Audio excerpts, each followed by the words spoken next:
Kagandahan ng alaga mo sa pruning at saka alaga mo sa abono ang iyong kakao guys. Sa isang taon, 2 beses po siya mamunga. Ito, katatapos ko lang ma-harvest nito, nagbunga po siya ng mga 50. Talagang fully harvest ngayon. Simula na naman siya, no?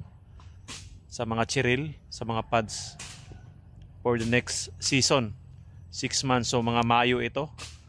April, May, June natin ma-harvest po ito. Okay?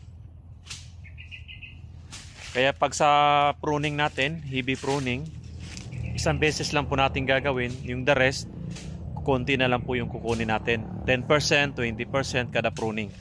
Every 6 months. Then, madalas tayo dyan sa sprout removal. Yan. Yun ang madalas every 2 weeks.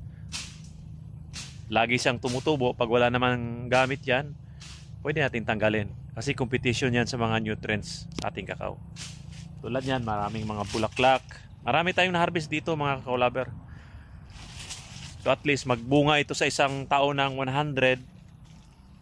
Mga ilang kilo ba yung 100 na pods? Palagay ko, mga 4 na kilo. So hindi na masama. 3 kilo, 4 na kilo. Hindi na masama.